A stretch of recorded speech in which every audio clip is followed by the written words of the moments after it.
Mazda started a new design philosophy when it introduced the original CX-5 back in 2012. Since then, this model has quickly become Mazda's bestseller, with the company moving over 100,000 units every year.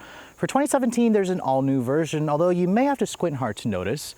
How does it stack up against the other fierce competitors in this segment? That's what we're here to find out.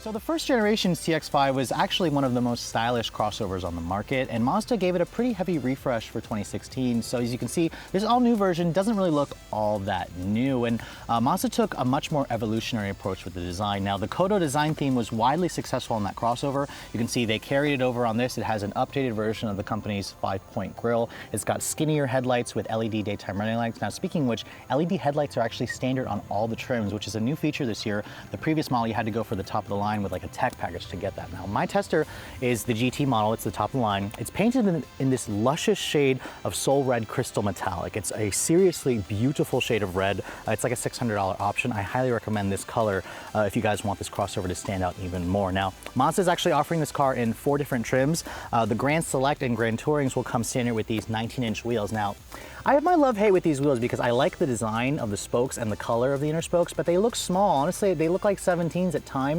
times, and I think the reason being is Mazda actually shrunk the tires. They're like 225 wide tires. I kind of wish they went with a wider tire with a little bit skinnier profile. Now, the CX-5, the new one, didn't really change dimensionally. It still has like a 106-inch wheelbase. It's still around 180 inches long, about the same size as a CR-V. Now, what Mazda did though is they lowered the car and made it wider, so it's actually about 7.2 inches in terms of ground clearance, almost an inch lower versus the old one, to give this car a slightly more aggressive stance. Honestly, it looks kind of like a hatchback at times, just like a slightly taller hatch, which, you know, I think looks good. Some of you may prefer the higher look of the previous generation. Now, out back, you have even skinnier taillights.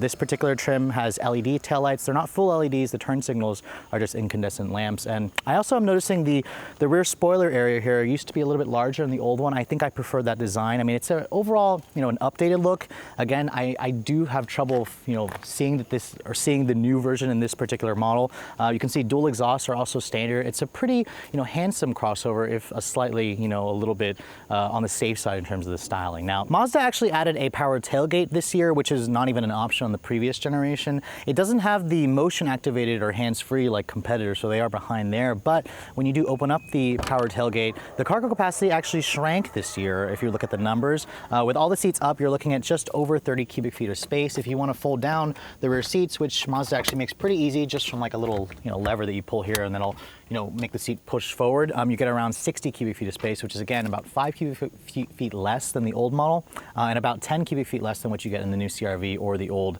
RAV4.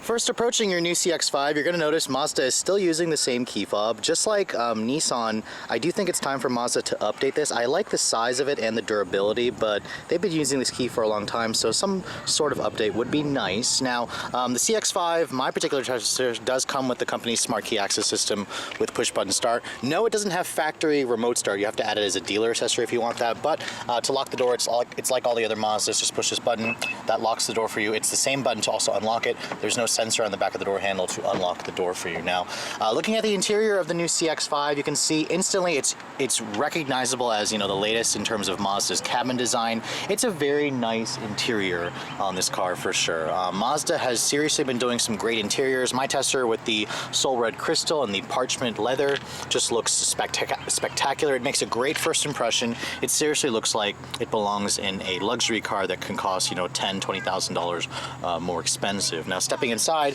the CX-5 has an easy step-in height, just like what you expect in a vehicle in this segment. And then when you shut the door, it sounds nice and solid when you shut it. This is not an all-new platform. It's just an updated version of the Skyactiv chassis that Mazda introduced on the first generation model. Now, to start the vehicle up, just put your foot on the brake. That button here will light up green to let you know it's ready to start. And then of course the engine is the very familiar 2.5 liter Skyactiv G 4-cylinder engine.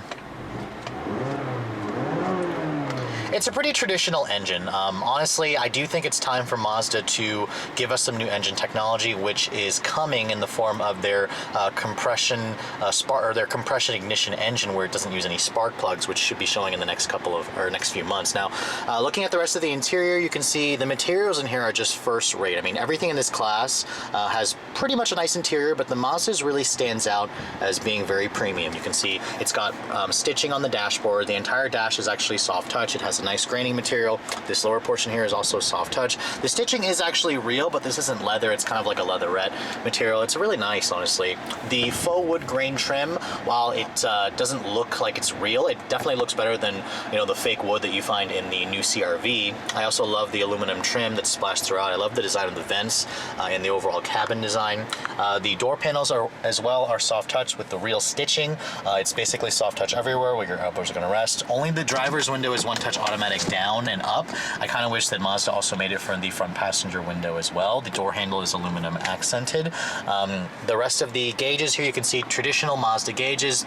The instrument panel display here, of course, is basically what I've shown you guys in the new CX-9 and the new Miata RF. It's that LCD color display, which is nicely updated versus the 2016.5 CX-5. One thing my tester has is also a premium package that rolls in a heads-up display. It's actually projected into the windshield instead of that cheap plexiglass screen that you find in the 6 and the Mazda 3. Looking at the rest of the center stack here, that screen does not go up and down. It's basically the latest version of the Mazda Connect head unit. It's a 7-inch display. It's honestly looking kind of small. There's also some unused real estate here, and I kind of wish that Mazda kind of expanded the size. I do think it's time for the company to update the Mazda Connect head unit. It basically gives you all your usual stuff. It's got AM, FM, XM, HD radio, navigation, Bluetooth streaming, and audio. No Android Auto and CarPlay still. Mazda says that is coming in the next couple of years, and you should be able to retrofit it onto the older system like you see here. Down here you're going to find your controls for your 3-level heated seats. No cooled seats available. My tester has heated steering wheel because it has the premium package that rolls it in. The heating elements are only on the actual bolsters, not on the top or the bottom part of the wheel. The steering wheel, by the way, is basically the same steering wheel that you found on the CX-9, the new Mazda 3. It's a nice steering wheel design. It has the controls here for your radar cruise control, your audio control, your Bluetooth controls here. It feels nice in your hands. The leather is nice and high quality. You have dual zone automatic climate control. Pretty straightforward. I love the fact that there are 2 knobs here to adjust the temperature. Down here, this controls your 6-speed Skyactiv G automatic transmission. It's a Mazda design transmission. It has a sport mode here. When you flip that, it turns on the sport mode. No paddles though on the wheel. I'm surprised by that because Mazda, bills themselves as a more sportier brand. So I'm surprised they didn't include paddles. You do have a manual shift mode here, which if you want to take control of the gears, you can do that on the gear lever. When you put the vehicle into reverse, it just has a very basic backup camera. It has distance markers, but no trajectory, no parking sensors. So Mazda, I think it's time for them to update the head unit, give us a more elaborate backup camera. A lot of its competitors have parking sensors, the 360 view, so it's time for Mazda, I think, to update that, especially on this newest version of their best-selling SUV. Down here you have the Mazda Connect controller. It's very BMW-like. It's got your traditional home button here, your nav button here, volume knob is here. It's very easy to use. This button here accesses your favorites in your radio display. Go to the nav system here. It's basically the same Garmin-based head unit that I've shown you in other Mazda products. It works fine. It's not really going to blow you away in terms of the latest tech. It's relatively basic by today's standards. You do have an electronic parking brake with a brake hold function. Over here you have more cup holders, more storage down there, a nice little 12-volt over there. When you look at the compartment here, this actually doesn't slide forward or back. It's nice and padded though. It does give you some decent storage in there, and then you have your USB, your SD card for your nav. So it's 2 USBs and another power outlet in there. My tester has a standard sunroof. It's standard on the touring trims and up. No pano roof is available. I think you have to go to the Nissan Rogue if you want a Japanese small SUV that has a pano roof. But I mean, overall, love the seats. They're very comfortable, supportive. Love the look of the parchment leather with the 2-tone black. It's a very upscale environment. The tech certainly is about average. I think it's time Mazda to update that. But in terms of the overall ambiance, you're going to be very impressed when you look at the interior of the new CX-5.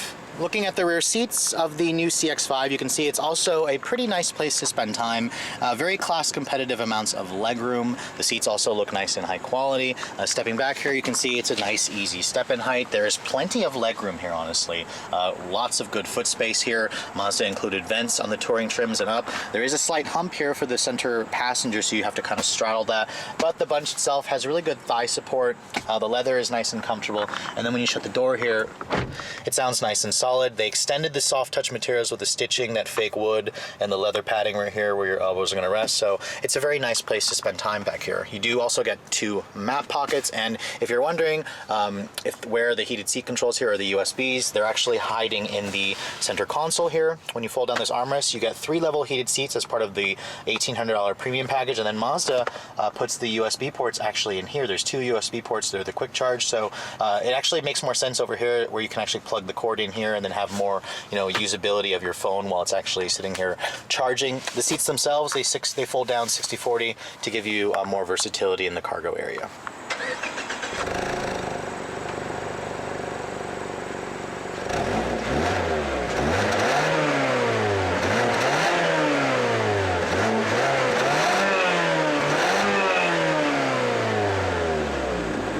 Now, under the hood of the new CX-5, I'm sad to report that the engine didn't change. Now, one thing that Mazda did change is getting rid of the old 2-liter base motor with a manual transmission. Nobody bought that, honestly. Instead, you got the standard 2.5-liter Sky Active gasoline direct injection 4-cylinder. It's got a high compression. It's got a unique header on it. It makes a little more power this year, 187 horsepower and 185 pound-feet of torque. Now, that's actually only 3 horses more than last year. Negligible differences. Now, it all goes out through a 6-speed automatic transmission, Mazda design. Mazda says that 6 speeds are enough gears, so I'll show you guys in the test drive if that's really the case. This car is heavier this year.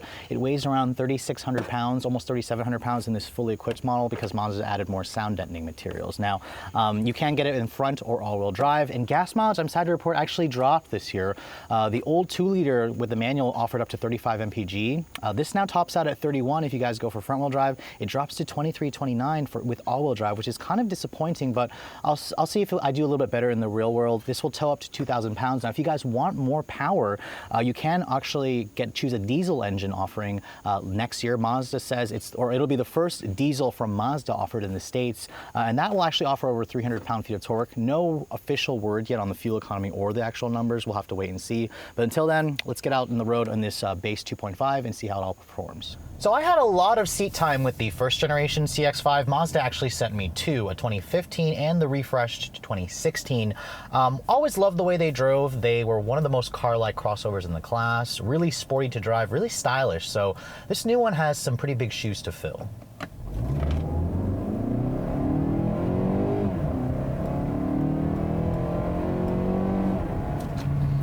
So initially, I'm noticing several things. First of all, Mazda has really upped the refinement on this new one. The old one, was really sporty to drive. However, it definitely had a little bit of a harsher ride, and it was noisier than most of its competitors, which I didn't mind. And Mazda's added some more premium feel with this car. The ride quality has definitely gotten softer and smoother, but it still has retained that sportiness, and it's also gotten quieter. There's less road noise. There's still a plentiful amount of engine noise, which is kind of, I feel like, on purpose on Mazda's part because they want to make this sportier offering. You push the engine past, $4,000 and you really hear the graininess of a 4-cylinder. This doesn't have the smoothness that, you associate with some Toyota and Honda 4-cylinders. This is their bigger 2.5-liter.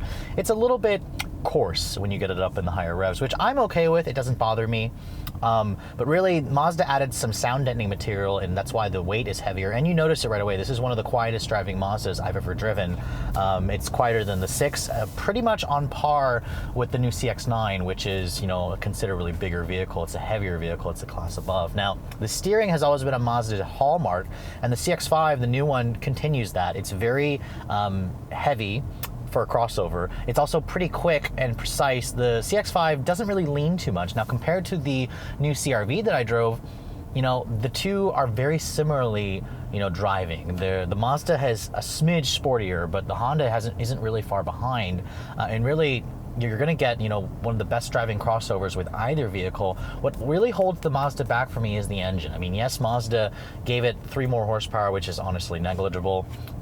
it's really sluggish feeling. Now off the line, it does feel quicker than the CR-V, but then you really start pushing it, and that's where you notice it has not really much top-end power. But again, you're not really driving these things, to go drag racing or anything. Most people are going to drive, anything in this class with the 4-cylinder, and you're going to be pretty happy. But if you guys are looking for more power, there's definitely some other options out there, like the Forester XT that comes to mind with its 2-liter turbo motor, or the Escape with its 2-liter turbo motor. So just keep that in mind. Now this car does have the same Mazda 6-speed automatic, their Skyactiv automatic. It's a good transmission. It is starting to be down a couple of gears though compared to its competition. I mean, the new Equinox 2.0 has like a 9-speed auto, so this is down 3 gears, and you do feel that lack of gears when you are going through the gates, just because the gear spacing is a little bit wide. The engine will be shifted out of its power band when it starts shifting, but at least it's a very smooth, responsive transmission. It really holds the gears when you're in sport mode. There's also a manual mode here on the shift lever, but it doesn't have any paddles, which I kind of wish it did. But I mean, overall, it's a good transmission paired with an engine that just could use a little more oomph. I really think it's time for Mazda to go either the turbocharged route, or they've got their new compression ignition engine that's coming out, basically part of their Skyactiv Generation 2 motors, which you should be seeing in the next few months. Now, in terms of driver assistance, this is the first Mazda that I've driven that has full speed range, or basically stop and go with the adaptive cruise control. The older systems that I've driven in other Mazdas will shut off at like 18 miles an hour. Not the case with this car. It actually will come to a full stop in traffic, which is nice. It's not like the full-on, level 3 autonomy where it has, traffic jam assistance, but combine that with the automatic emergency braking with pedestrian detection. It has traffic sign recognition. It's got active lane keep assist, where the Mazda system will basically kind of, vibrate the wheel if you cross the lane, and then once you cross it, it'll kind of shove you back over, which is a little bit, a little more rudimentary compared to some of the other systems I've tested. But Mazda is pretty much there. They just need to kind of work on the details and fine-tuning it. But I'm glad to see that the company has finally added stop and go. You can expect to see that feature across the board as Mazda continues to update their lineup.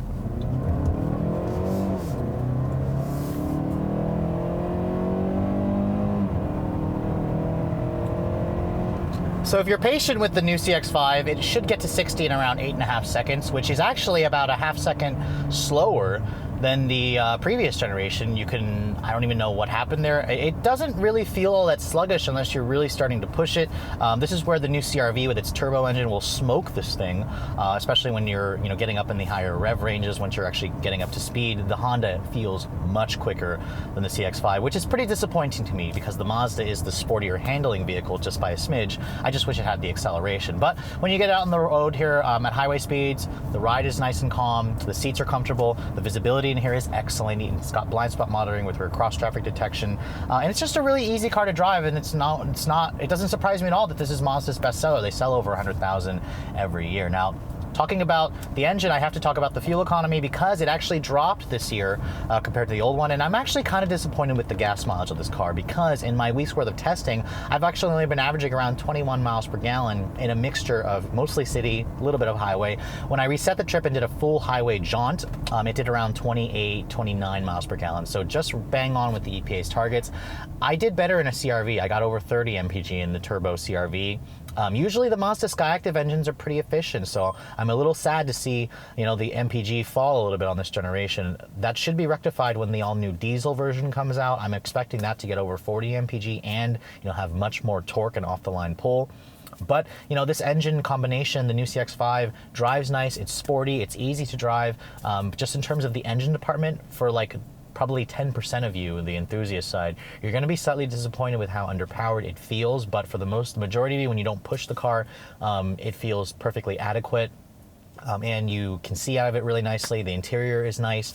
So this is still one really, great driving crossover that is, deserves to be pretty much at the top of the class in terms of, your consideration if you're going to buy something like this. With sales of compact SUVs continuing to stay strong, Mazda took a lot of the strengths from the first generation and made them even better for this all-new 2017 version. Now, the exterior may not look entirely different. The inside is really where Mazda spent a lot of time improving and really elevating this car's inside to rival lot of luxury players without the luxury price tag. Now let's talk a little about the driving dynamics, because with a smoother ride quality, a quieter interior, it basically will remind you that you may actually have purchased a luxury car. However, really it's when you start pushing the car you'll notice some of its faults. The engine, while provides adequate levels of power, really won't satisfy a lot of driving enthusiasts when you start putting your foot down trying to pass that slower driver in the left lane. Thankfully, Mazda has you covered with an all-new diesel option coming next year, which should offer class-leading levels of fuel economy and torque for this segment. That brings me to the final aspect of the new CX-5, the price. Starting at around $24,000 for a base sport with front-wheel drive, that actually represents a $2,000 increase versus the previous generation. What gives? The previous model offered a manual transmission with a 2-liter. That is gone. If you actually add back in the 2.5 engine and automatic, you're looking at only about a $500 increase, which isn't really too bad considering all the extra equipment Mazda gives you with this all-new version. Now, my tester is the GT with the premium package, which is around $1,800. It stickers for just over $34,000, which is right in line with all of the top trims in this particular segment. With all that said, I do believe the new CX-5 is one of the top players in this segment, right up there with the redesigned CR-V, refreshed RAV4, and the Hyundai and Kia platform mates. I hope you guys have enjoyed my full overview on this 2017 CX-5 Grand Touring. If you're also looking to see the latest cars I'm testing, make sure you follow me on Instagram at Redline_reviews, like us on Facebook. If you haven't done so, please subscribe to the Redline Reviews YouTube channel for all the latest reviews. Thanks so much for watching, guys. I'll catch you all in the next video.